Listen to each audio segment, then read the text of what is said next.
Hello friend, the gulf technical में आपका स्वागत है। और हमेशा की तरह एक नई वीडियो में और एक नई टॉपिक पर मैं आप लोगों का स्वागत करता हूं। और आज का जो मेरा टॉपिक रहेगा वो कन्फाइन स्पेस और वर्किंग हाइट के बारे में रहेगा। वर्किंग हाइट के बारे में बहुत सारा जो इंसिडेंट है और काफ़ी ज़्यादा इंसिडेंट है, वो इसकी वजह से है कि उनको अच्छे तरीके से ट्रेनिंग नहीं है, या तो उसमें काफ़ी ज़्यादा बीमारियां भी होती है, जैसे एनुमोनिया और इस तरीके से बहुत सारा बीमारी होता है, और डरने का कुछ बीमारी होता है। तो इसके लिए उनका मेडिकल चेकअप होता है जब भी वर्किंग हाइट के लिए और कन्फाइन स्पेस के लिए जब भी आपके लिए पास बनेगा कंपनी पर, तो आपका कभी भी एक मेडिकल होगा। मेडिकल के अंदर टेस्ट होगा। टेस्ट होने के बाद आपको ये कार्ड बनकर मिलेगा कि हाँ, ये ऑथोराइज पर्सन्स है, या ये सर्टिफाइड पर्सन्स है, या ये कन्फाइन स्पेस में काम कर सकता है, और उसके बाद ये वर्किंग हाइट पर भी काम कर सकता है। तो इसी टॉपिक में मैं बात करूँगा सारा कुछ इस वीडियो के अंदर। वीडियो को शुरू से आखिर तक ज़रूर देखें।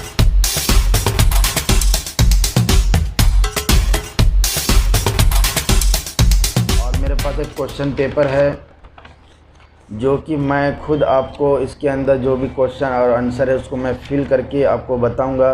जब ये फिल कर लेंगे आप, तो आपको एक कार्ड मिलेगा। तो इस तरीके से आपको कार्ड मिलेगा, और कार्ड मिलने के बाद आप इसके वर्किंग हाइट पर और कन्फाइन स्पेस पर काम कर सकते हैं। आपको जैसा पता है कि कन्फाइन इसके स्पेस के अंदर काफ़ी डेंजरस जॉब होता है, और मैं तो मानता हूँ कन्फाइन स्पेस में जो हाइट से भी ज़्यादा कन्फाइन स्पेस के अंदर ज़्यादा प्रॉब्लम होता है। जैसे ऑक्सीजन लेवल हो गया, फ्लेमेबल है, और भी बहुत सारे हज़ार्ड है। उसके अंदर आग लग सकता है, कुछ भी हो सकता है। अगर उसके अंदर हॉट वर्क चालू है, जैसे वेल्डिंग चालू है या कोई भी और चीज़ चालू है, तो इस तरीके से बहुत ज़्यादा कन्फाइन स्पेस के अंदर डेंजरस होता है।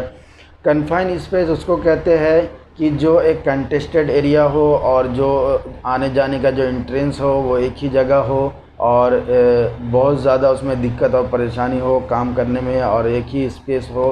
तो इस तरीके से इसका कन्फाइन स्पेस इससे कहते हैं, और उसके अंदर काफ़ी दिक्कत होता है जॉब करने का। अगर आप लोग भी किए हों तो कमेंट्स ज़रूर करना कि आप कन्फाइन स्पेस में किस तरीके से काम किए, या आपके साथ कौन सा हज़ार्ड हुआ, तो आप कमेंट में ज़रूर लिख सकते हैं। उसके बाद जो आप वर्किंग हाइट के लिए हमें जो सबसे पहली जो ज़रूरत होती है वो फुल बॉडी हार्नेस की ज़रूरत होती है। 100% टाई ऑफ करना होता है। तो इस तरीके से सारा कुछ सेफ्टी है, और इन सेफ्टी को हम फॉलो करते हैं हमें जब ट्रेनिंग दिया जाता है, जब हमें हर चीज़ हज़ार्ड के बारे में पता होता है। तो हमारे साथ जो भी डेंजरस काम होता है, तो हम उसको आइडेंटिफाई कर सकते हैं कि नहीं, मेरे साथ ये हज़ार्ड होगा, या मुझे वर्किंग हाइट पर जाना है तो हेलमेट के अंदर एक स्टिच होता है, उस तरीके से पहनना चाहिए, क्योंकि वर्किंग हाइट पर कुछ भी हो सकता है। तो स्टिच का ज़्यादा से ज़्यादा यूज़ करें, और उसके बाद हम हैंड ग्लव्स का यूज़ करें, उसके बाद गॉगल्स का यूज़ करें, और इसी तरीके से शूज़ का यूज़ करें। और आपको जितना पीपी कंपनी के तरफ से दिया जाता है सारा कुछ एक यूज़ करें। उसके बाद फुल बॉडी हार्नेस के बारे में मैं बताऊंगा कि फुल बॉडी हार्नेस जब भी आप वर्किंग हाइट पर 1.8 मीटर, ये तो अभी वाला सेफ्टी है। पहले 1.5 मीटर से अगर अबाव जाते थे तो फुल बॉडी हार्नेस का यूज़ करना चाहिए, लेकिन अब उसको एडवांस करके 1.8 मीटर कर दिया गया है, क्योंकि ये और भी एडवांस किया गया है इस सेफ्टी के अंदर। तो इस तरीके से आपको सेफ्टी का ज़्यादा से ज़्यादा ध्यान रखना है कि जब भी आप 1.8 मीटर या 1.5 मीटर पर जब भी काम करेंगे तो फुल बॉडी हार्नेस का ज़रूर से ज़रूर इस्तेमाल करें। और जो भी आपका कंपनी के तरफ से जो भी प्रिकॉशन है उसको फॉलो भी करें। और जो भी जब भी फुल बॉडी हार्नेस के अंदर जब भी हम काम कर रहे हैं वर्किंग हाइट पर, तो हमको जब भी ट्रैवल करना होता है, ट्रैवल मतलब जब भी हमको इस जगह से उस जगह पर जाना होता है, तो उसके अंदर जो 2 हुक है जिसको full body harness 100% tie of बोलते हैं, जिसको 100% टाई ऑफ बोलते हैं 2 को मिलाकर। तो जब भी हम ट्रैवल करते हैं तो एक हुक को एक तरफ जिधर पे हम खड़े थे उधर पे फंसा हुआ होना चाहिए, दूसरा को खोलकर एक इधर लगाओ, फिर उसके बाद इसको इधर लगाओ। ये एक सेफ्टी पर्पस है। ये नहीं कि आपको दोनों हुक निकालना है, दोनों एक जगह लगाना है। ये अनसेफ वर्क है और अनसेफ तरीका है, बैड हैबिट है, इसको बहुत तरीके से बोल सकते हैं। तो आप इसी तरीके से पूरा सेफ्टी काम करें। प्लांट के अंदर जो भी है बहुत डेंजरस जॉब होता है, तो इसके लिए और कंस्ट्रक्शन लाइन में और आपको हर फील्ड में बहुत डेंजरस जॉब वर्किंग हाइट का होता है। तो इसके लिए आपको वहाँ पर ट्रेनिंग दिया जाएगा। ट्रेनिंग के बाद फिर आप ये काम शुरू कर सकते हैं। और क्या उसके लिए जो भी कन्फाइन स्पेस या वर्किंग हाइट के लिए, इसके लिए कंपनी के अंदर मेडिकल रखा जाता है। उसके बाद कन्फाइन स्पेस के लिए ट्रेनिंग दिया जाता है अलग से, और उसका एक एग्ज़ाम होता है, टेस्ट होता है। मतलब आप इस ट्रेनिंग से क्या सीखे, क्योंकि कितने लोग हैं ट्रेनिंग के अंदर सोए रहते हैं, बाद में वर्किंग हाइट पर काम करना होता है तो वो भूल जाते हैं। तो इसके लिए उसका टेस्ट करने के लिए एक एग्ज़ाम रखा जाता है, जो इस तरीके से पेपर होता है। इसके अंदर 10 पॉइंट्स है, मतलब 1 2 3 4 5 6 10 ऐसी 10 इसके अंदर सवाल है, और इसका जवाब देना होता है। और इसको पेपर बहुत इजी है, इस पेपर को फील करना। और उसके बाद आपको मेन बात यह है कि आप कभी भी ट्रेनिंग के अंदर कोई भी चीज़ को समझे, क्योंकि वो हमारे फ़ायदे के लिए होता है, हमारे सेफ्टी के लिए होता है। आज हम अगर सेफ्टी में या सेफली में काम करेंगे तो आज हम फैमिली के साथ हम खुश हो सकते हैं, खुशी से अपनी ज़िंदगी गुजार सकते हैं। कंपनी ये चाहता है कि जैसे आप सही सलामत आए, जैसा ये मेरा एक हाथ, दोनों हाथ है, इसमें 5 उंगली 10 उंगली किस तरीके से बहुत अच्छा है, और कोई भी इसमें डैमेज नहीं है, उसमें इंसिडेंट नहीं है, एक्सीडेंट नहीं है कुछ भी मेरे बॉडी में। तो कंपनी चाहता है कि जैसे आप सेफ़ आए और सेफ़ तरीके से घर बैठ जाए। तो इस तरीके से कंपनी का मकसद होता है, पर्पस होता है। इसके लिए आप देखे होंगे प्लांट के अंदर आपसे ज़्यादा सैलरी एक सेफ्टी ऑफिसर्स की होती है। क्यों? क्योंकि वो आपको सेफ्टी का ट्रेनिंग दे, सेफ्टी से प्रोटेक्शन करे। और कोई भी सेफ्टी का जितना सामान है, जैसे हेलमेट हो गया, गोगल हो गया, एयर प्लग हो गया, मफ हो गया, फिर उसके बाद मास्क हो गया, फुल बॉडी हार्नेस, जितना भी हम जो चीज़ यूज़ करते हैं, तो वो एक बैरियर के तरीके से यूज़ होता है। जैसे एक सेफ्टी बैरियर है, ये ना कि आपको वो 100% बचा सकता नहीं, वो कभी आपको 100% भी बचा सकता है, या आपको प्रोटेक्शन कर सकता है, या आपको बैरियर के तरीके से यूज़ कर सकता है। लेकिन आपको इसको 100% यूज़ करना है, ताकि आपको 20% जो भी है आपको बचाव मिल सके, बैरियर मिल सके। तो इन चीज़ों का इसलिए यूज़ करना चाहिए।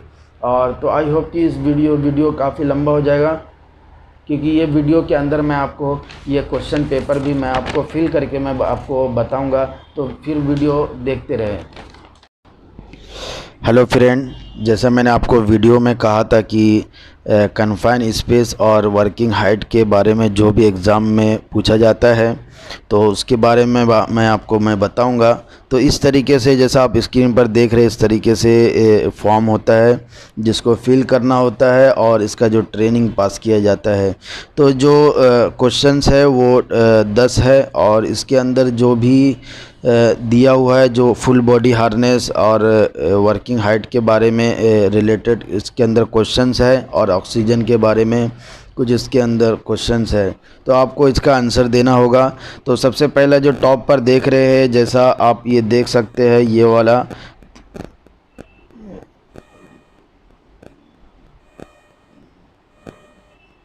जैसा मैं इसको थोड़ा सा जूम कर लूँ, तो सॉरी जूम नहीं हो रहा है।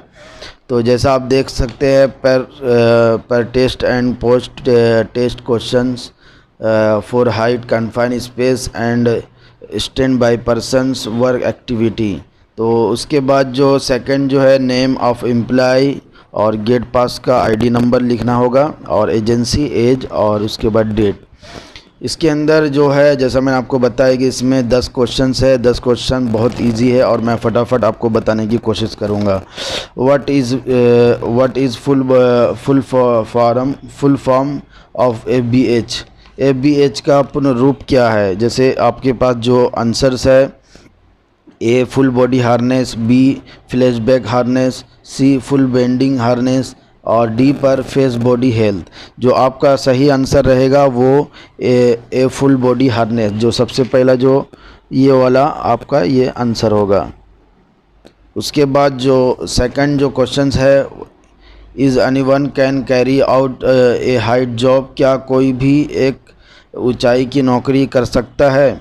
उसमें जो आपका जो आंसर होगा वो ए यस और नो, नहीं कर सकता है। कोई भी इंसान ऊंचाई वाला जॉब नहीं कर सकता है। क्यों नहीं कर सकता है? क्योंकि उसको उसका मेडिकल नहीं हुआ है, या उसके कोई बीमारी है, या कोई उसको ट्रेनिंग नहीं है, या उसको हज़ार्ड के बारे में पता नहीं है, तो इसीलिए कोई भी नहीं कर सकता है। नंबर 3 पर जैसे अभी मैंने इसको कहा ये नो। उसके बाद मैं 3 नंबर पर क्वेश्चन पे जाऊंगा। इस work permit is required for height job, क्या ऊंचाई की नौकरी के लिए वर्क परमिट आवश्यक है? हाँ और नहीं। इसका मैं जो आंसर है ए यस और बी नो। तो वर्किंग हाइट के लिए परमिट रिक्वायर्ड है, यस। उसके बाद जो चौथा नंबर पर है, जैसा आप चौथा नंबर पर देख रहे हैं, ये इसको तो मैं यस कर दिया हूँ। और उसके बाद ये जो चौथा नंबर वाला है, अब ये मैं क्वेश्चन पढ़ूँगा। इस checklist is required for FBH, मतलब फुल बॉडी हार्डनेस, क्या FBH के लिए चेकलिस्ट आवश्यक है? यस आवश्यक है, यस ये आपको यहाँ पर करना होगा ये। उसके बाद number 5, anyone can inter into A confined space, कोई भी एक सीमित जगह में प्रवेश कर सकता है। कोई भी मतलब कन्फाइंड स्पेस के अंदर प्रवेश कर सकता है? नहीं कर सकता है, क्योंकि इसके लिए ट्रेनिंग आपको लगेगा। तो ये फॉल्स हो गया। उसके बाद आप confined space should not record a work permit, ये गलत है कि परमिट क्या ज़रूरत नहीं होगा, ये चीज़ गलत है। तो इसके लिए हम इसमें फॉल्स करेंगे, क्योंकि हमें वर्क परमिट की ज़रूरत होती है कन्फाइंड स्पेस में काम करने के लिए। उसके बाद लिखा है stand by person can work inside confined space, stand by व्यक्ति सीमित स्थान के अंदर काम कर सकता है? नहीं कर सकता है, ये हम फॉल्स में चले जाएंगे। उसके बाद हम ऑक्सीजन लेवल के बारे में, ये क्वेश्चंस है 8 नंबर पर। Oxygen level inside confined space should be, सीमित स्थान के अंदर ऑक्सीजन का स्तर क्या होना चाहिए? इसका हिंदी में शब्द है। उसके बाद ए 19 से 23 तक, बी 19 से 5 से लेकर 23.5 तक, या सी वाला 20 से 23 तक, या डी वाला 21 से 23.5 तक। तो सबसे जो अच्छा आंसर है वो बी है, जैसा आप इधर पे देख रहे हैं बी, ये अच्छा आंसर है, क्योंकि 19.5 से लेकर 23.5 तक होना चाहिए, ये नॉर्मल है। इससे ज़्यादा ना, इससे ज़्यादा कम।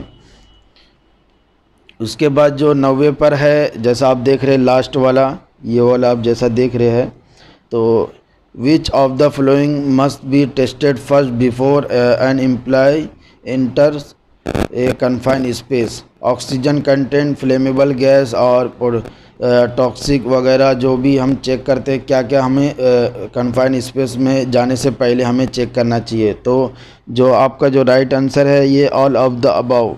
तो ये ऑल ऑफ द अबाव सबसे अच्छा आंसर है, क्योंकि मेरे को कन्फाइंड स्पेस के अंदर ऑक्सीजन भी चेक करना है, फ्लेमेबल गैस भी चेक करना है, टॉक्सिक वगैरह चेक करना है, जो भी अंदर ऑल ऑफ द अबाव, मतलब ये राइट आंसर है। उसके बाद जो लास्ट है, what is the purpose of line in confined space, ये बहुत ज़्यादा ज़रूरी है। जो अटेंडेंस है वो लाइफ लाइन यूज़ करता है, वो किस लिए यूज़ करता है? ए पर है to shift the material into confined space.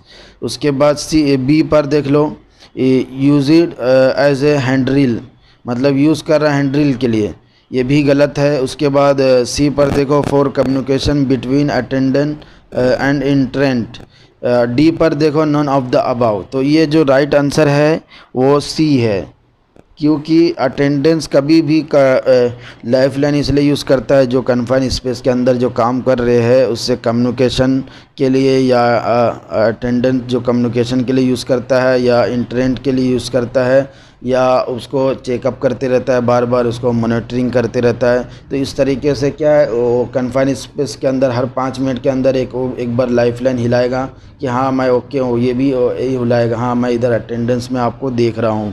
तो इस तरीके से ये कम्युनिकेशन होता है और बहुत अच्छा है। तो इन सब सेफ्टी का ध्यान रखें। और ये जो मैंने आपको फॉर्म बताया ये हर कंपनी में अलग अलग होता है। तो ये नहीं कि ये तो मैं आपको एक रेगुलेशन और पर्पस के हिसाब से मैं ये आपको बताया हूँ, लेकिन हर कंपनी में अलग अलग तरीके का होता है, अलग अलग वहाँ पर ट्रेनिंग होता है, अलग अलग तरीके से होता है। ये नहीं कि ये फॉर्म में ही आपको और चीज़ सारा कुछ मालूम पड़ गया। तो और भी कहीं जो फॉर्म होता है, जो इस तरीके का जो क्वेश्चन पेपर होता है और भी ज़्यादा एडवांस होता है। तो आई होप कि इस वीडियो के अंदर बहुत कुछ सीखे, और अगर सीखे तो वीडियो को लाइक तो ज़रूर करना, और फिर उसके बाद आपकी मर्ज़ी सब्सक्राइब अनसब्सक्राइब करना। तो आई होप कि इस वीडियो में आपको काफ़ी अच्छा लगा हो।